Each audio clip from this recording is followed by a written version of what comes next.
It looks like we're good to go. So, good evening, everyone, and welcome to the Democratic Party of York County's candidate chats live here on Facebook. We appreciate anyone that's logged on tonight and joining us. I'm honored to have with us tonight our candidate for the 33rd State Senate District, Rich Sterner, and I'm going to give him an opportunity here in a second to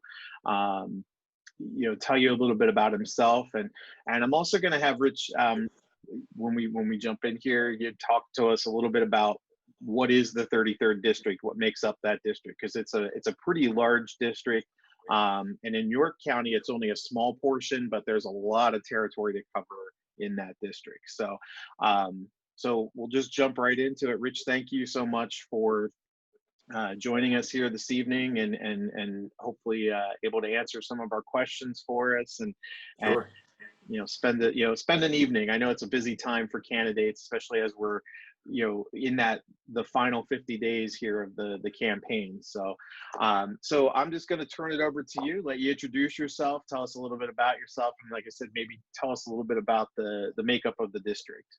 Sure. Well, first of all, I'm Rich Sterner, and I actually grew up in the western part of the state up until about 1973, when I moved to Shippensburg, then State College, and studied elementary education, and then graduated in 77 and immediately went into the restaurant business from elementary ed, and was in the restaurant business, helping to run like a multi-million-dollar business. If you ever heard of Allenberry Inn and Playhouse in Boiling Springs. And I was became the service manager there for many years.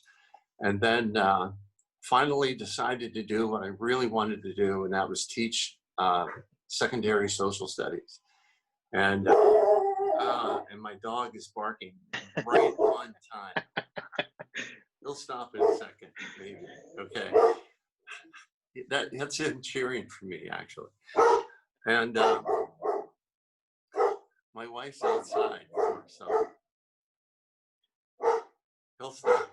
He'll stop. He'll stop. Okay.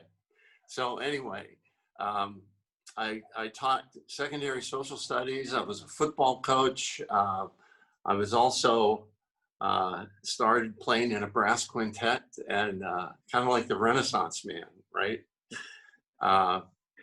And then I became an administrator. I was a middle school principal, became a high school principal, and you can't help but get semi-involved in politics in those positions. And I was actually a high school principal for 17 years, which is kind of unusual. Usually that's my other daughter. But my wife came in. Okay. She's fixing it. Sorry.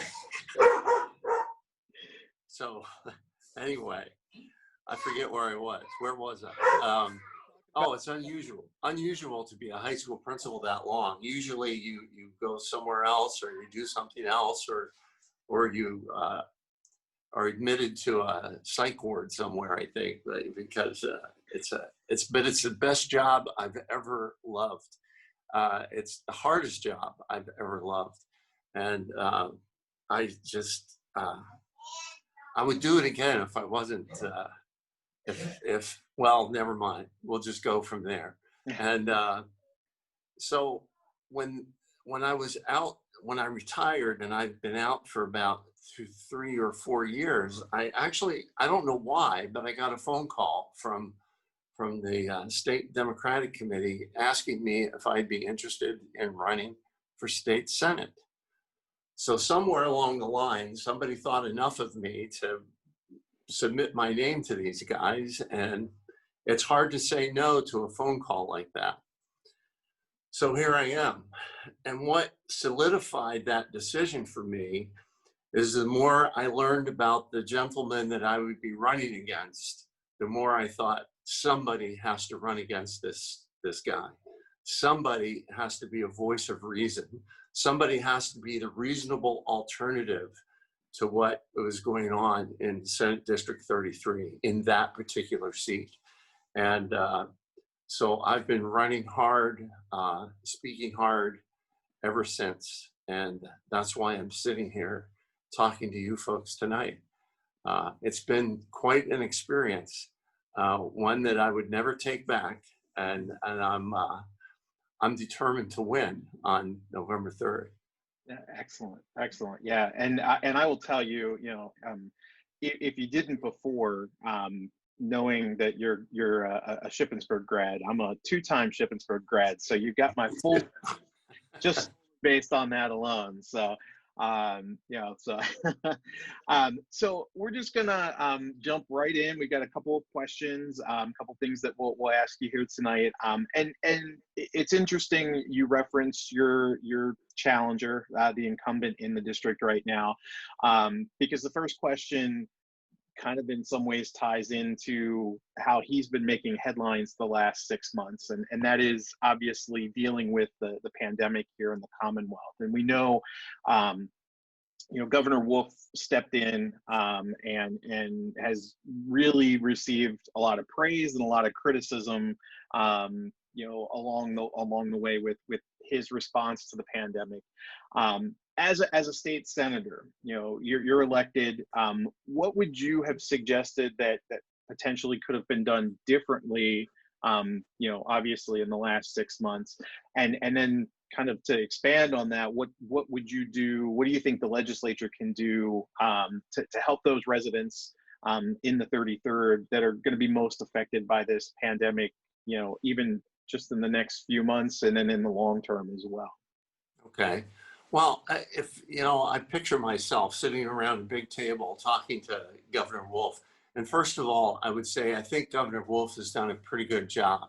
When you look around the country, and the country has been pretty much on our own to figure out what to do to handle the pandemic at this point. And I think Governor Wolf has done a pretty good job of that. I think he's minimized the impact as best he could. And he's taken a lot of heat for that. And I understand, but he has stood his ground. And I think it's taken a lot of courage to do what he has done. I think what I would have encouraged him to do, had I been sitting at the table with him, is maybe let's be a little bit more transparent. Let's be a little bit more forthright in how you're making these decisions, who you're getting your advice from, and lay out the sequence by which you decide this is a direction, that we're going to go, and be very transparent to the people of Pennsylvania as to how you're making these decisions. And I think life would have been a little bit easier for him had he done that. Now, he's still going to take some heat for it. My challenge, the guy that's sitting in Senate District 33 is still going to come up fighting about that. But I think that things would have gone a little bit easier for him, especially in a legislature run by Republicans in both houses. Just to be, I always ran, first of all, businesses that I helped, and secondly, the schools that I helped, being completely open and transparent. This is how I've made my decision. This is why I've made my decision. And here we go. But you always take input from people, and you always listen to the experts, and then you make the best decision that you can. But you let people know how that decision has been made in the process. Yeah. If I were senator, I would do the exact same thing. Yeah. And I think that what we need to do is stop pointing fingers and placing blame, and we need to be problem solving at this point. We shouldn't be talking about let's open. We should be talking about how are we going to recover when we get past all of this. I don't know if you listened to the director of the CDC today. I was going to bring a mask in here with me. He held up a mask and he said, this is one of the best things that we can do as a country right now, is for everyone to wear one of these. And we could be past this. And I can't remember exactly how many weeks he said, but we could get past this in this many weeks if we would all just do this. And then he even said, it might even be better than the vaccine. And I thought, whoa, why not? Why aren't we doing that? And that's what we need to do as a legislative body, is make example of that. And we should all be wearing it. We should all be encouraging people to do that everywhere across the Commonwealth, not just in Senate District 33, but everywhere. Yeah, yeah, thank you for that. And I'll just echo too, again, whether you praise or criticize what the governor's done so far, I agree with you that the fact that he took ownership and took leadership, of this issue here in the Commonwealth, I think anyone put into that situation is never going to be perfect 100% of the time. So, That's right. but I also appreciate the fact too that in your response there, you're looking forward as well, because again, it can't be. Again, it's not going to be something that's going to be fixed immediately. There's going to be long-term repercussions of this, and I'm glad to know that you're looking forward at those as well. So thank you for that. So shifting gears a little bit, obviously something that has really captured the headlines, specifically the last few months, but has been an ongoing issue for a long time now, is the issue of criminal justice reform here, both in the Commonwealth as well as in the nation as a whole. The governor again and the legislature has made a few movements to start to make some changes to criminal justice and to reform some things here in Pennsylvania. What do you propose to continue to build on those reforms, or to add to those reforms, in specifically in that realm of criminal justice reform? Well, yeah, I think that we've taken some small steps in that direction. But it's more than just reform in the police department. It has to be a systemic reform, and we all have to be on the same page from top to bottom. But I think we also need to rethink how we respond to emergency and particularly non-emergency situations. For non-violent, non-criminal situations, why do we have to send the police? Because that's the only option we have. When a 911 operator gets a phone call that there's a drunk in the middle of the road in Chambersburg or in Hanover, who do they call? Not Ghostbusters, they call the police, right? Because they're either going to call the EMTs, or they're going to call the fire department, or they're going to call the police. And what we need to do is get more resources in their tool belt. Should we call an alcohol counselor, or a group of them, or two of them, so that instead of confronting that person with a policeman, we can get them confronted by an alcohol counselor, and not necessarily take them to jail and let them sober up, release them the next day, make them pay a fine, and let them get drunk again that night so that they can get another phone call the next night. We need to get them started on a path of, hey, let's not get drunk and walk down the street again. We have to solve the problem, not push the problem aside. So I believe that we need to go in a system that restores those kind of problems and fixes that. There are different cities around the country that are doing the exact same thing. What comes to mind, Olympia, Washington is doing that, and with a great deal of success. And those are the kind of things that I think we need to put into place in Pennsylvania. And that's what I'd like to see happen. Excellent. Yeah. And I can't agree with you more. I think there's a big need for social services, reform, and providing the budget, providing just the structure for bringing back a lot of those social services that have been stripped away. Because I think you're absolutely right. That is, one of the major issues, is that too much is placed on our police and our emergency folks, and it shouldn't be. They should be, if things could be limited, I think the situation does start to get better. There's obviously some underlying issues there as well, but yeah, I agree with you completely on that. So thank you. Um, Again, changing gears a little bit. One of the things that we frequently hear from a lot of voters is, whether it's the state Senate or the state House, they feel like they have a relatively unchallenging schedule in Harrisburg. That they're in session for a certain number of days, but then there's a lot of days where they're not in session. Talk a little bit about, as a state senator, how you would combat that. How would you make sure that on your days off, what would you be doing? How would you be working for the constituents in your district?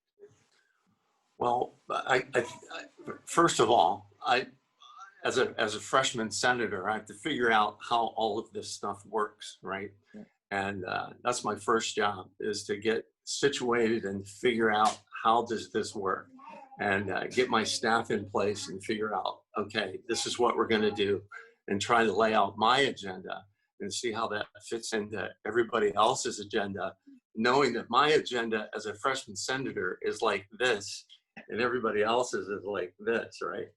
And I'll have to figure that out. But other than that, I want to be in constant contact with my constituents. I need to know what they're thinking. And I just like I have said this all along, I will listen to everyone. I will listen to those people that think I'm crazy. I will listen to those people that voted against me. I will listen to everyone. I would like to listen to those across the aisle from me and pick their brains about what they're thinking about.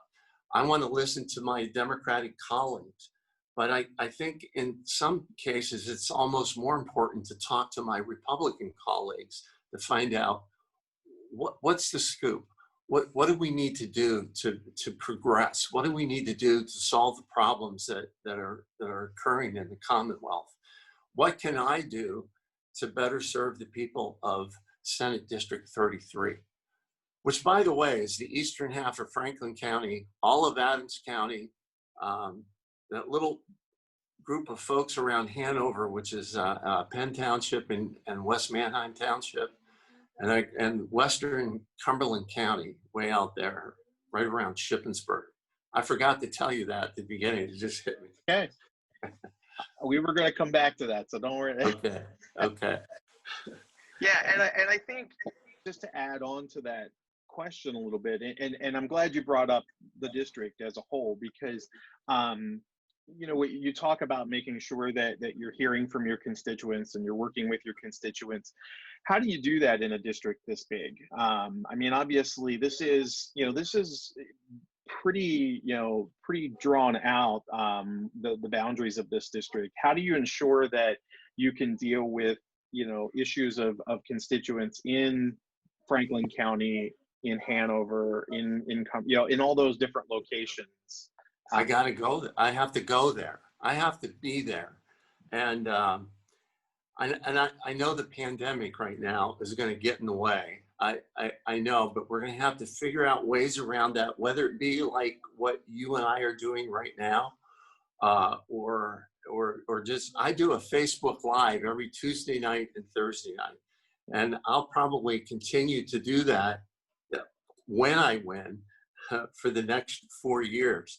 So, and actually starting next Tuesday night, we're inviting farmers to come into the group and talk to me. Tell me what I need to know regarding being a senator and what I can do for you.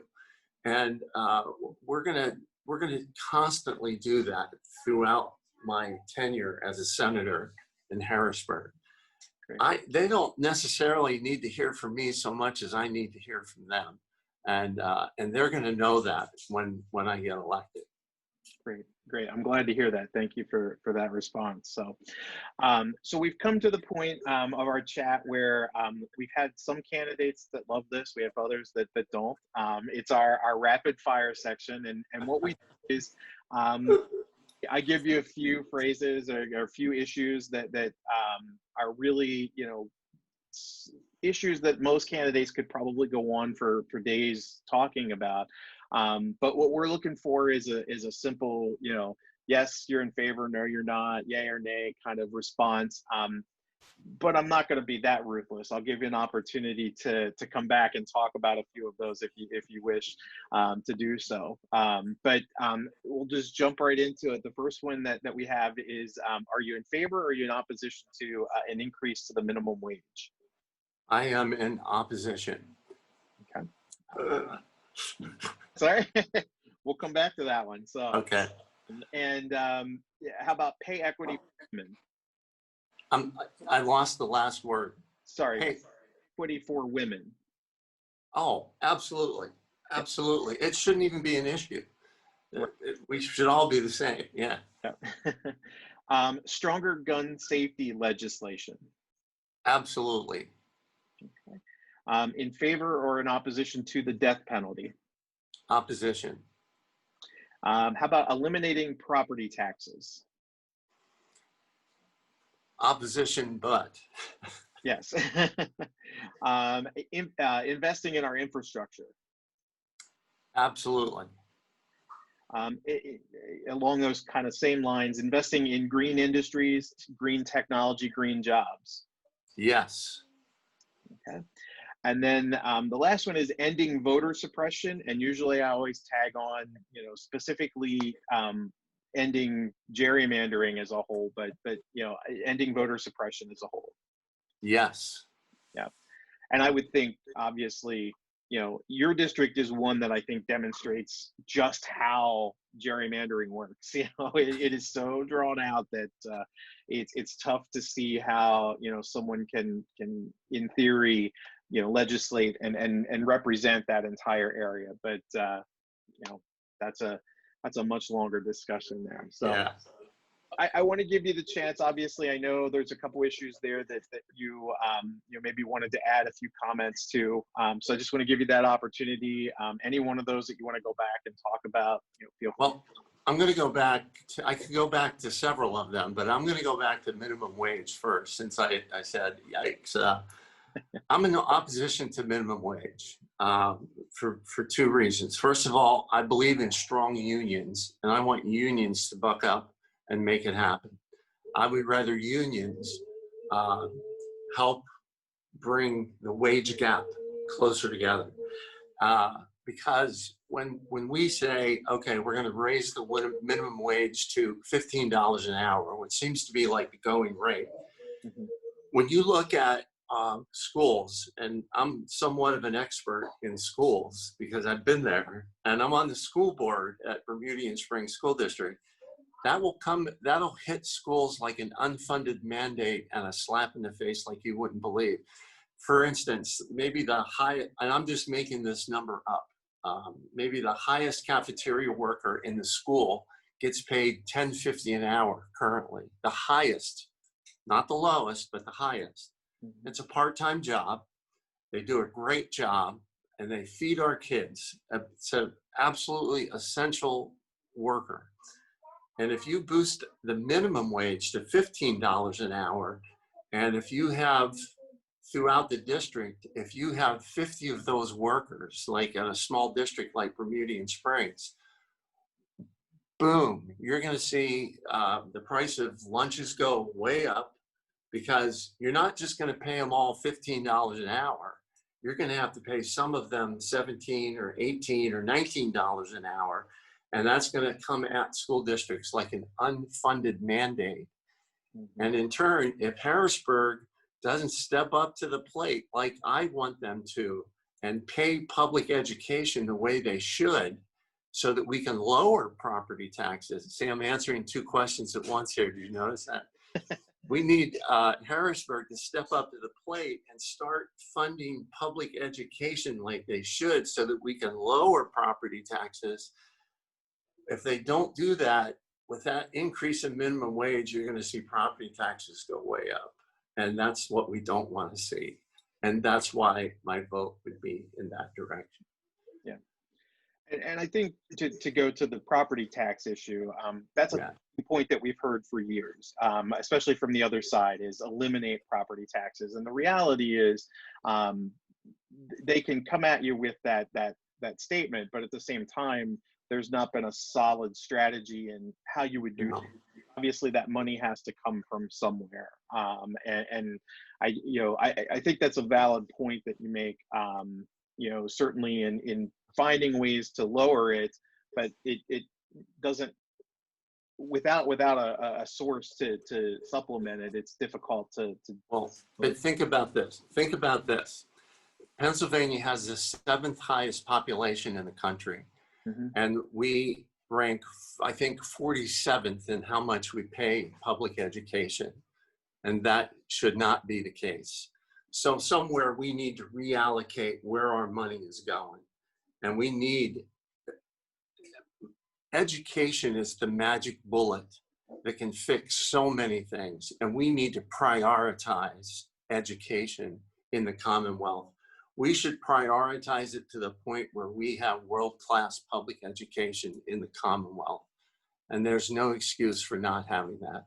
Yeah. And that's a priority on my platform. Yeah. And I'm gonna, for 4 years, that's gonna be at the top of my list. Yeah. Great. And I'm going to just personally say, I've always held educators, I've always had high esteem for educators. After spending 6 months at home and my kids doing remote learning again now this year, my respect for teachers has soared even higher. I didn't even think it was possible, but I do think that, obviously, and not just the educators themselves, the support staff as well. I think Yes.